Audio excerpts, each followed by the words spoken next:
और मैं जानता हूं व्यक्तिगत रूप से मुझे बहुत बड़ी कीमत चुकानी पड़ेगी, लेकिन मैं इसके लिए तैयार हूं। As the trade war with the United States intensifies, India has drawn its red line, vowing to protect farmers, livestock rearers and fishermen at any cost. And for the first time since US President Donald Trump escalated the tariff war, even calling India a dead economy, Prime Minister Narendra Modi broke his silence, promising to ring-fence the Indian agriculture against American imports.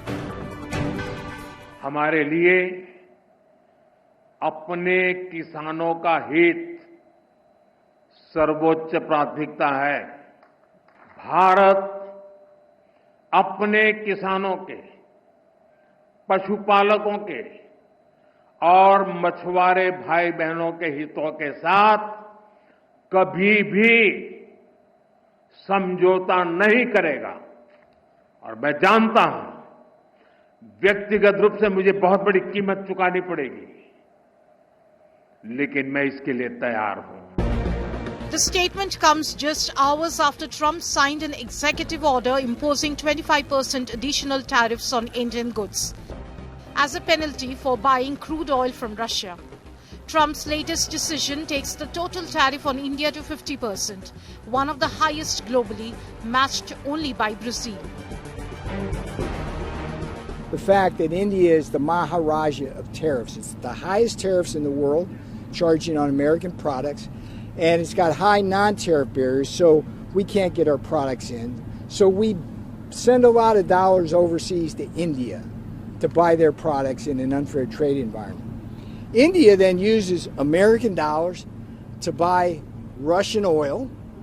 Russia then uses those American dollars that come from India to finance its armaments to kill Ukrainians.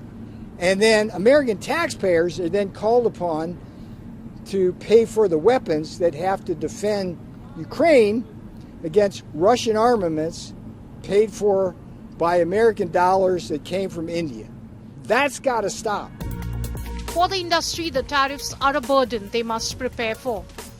Last year, India exported goods of more than $86 billion to the United States, around 20% of total exports. Importantly, India enjoyed a massive surplus of nearly $41 billion with the US. Sectors most at risk include textiles and garments, which face high duties, gems and jewellery, which face fresh tariffs on cut diamonds and silverware, petroleum products, a key Trump target after Russia oil link, processed foods and rice, with Trump pushing for greater access to agriculture in India, and pharma, a sector which is increasingly on Trump's radar. These 5 sectors together account for over 55% of Indian export to the United States, and now they are in the tariff crosshairs. However, there is some relief with some sectors like mobile phones, electronics, energy products worth $30 billion exempt from the tariffs. The tariffs, however, spooked equity investors, with the Nifty falling by percentage point in trade before recovering to close in the green. The tariff uncertainty has pushed indices to levels last seen during Operation Sindoor in May. Meanwhile, India has 21 days to prevent a full 50% tariff wall. The deadline incidentally coincides with a US delegation led by Assistant US Trade Representative Brendan Lynch reaching India for talks between the 25th and the 29th of August. Trump, however, is far from done. On Wednesday night, he tossed yet another tariff bouncer, threatening secondary tariffs targeting China, but not making it clear if India was on the pitch as well.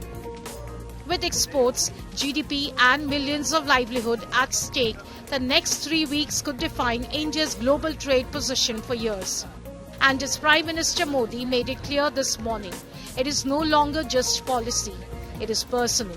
A stand for self-reliance, for sovereignty, and for the soul of rural India.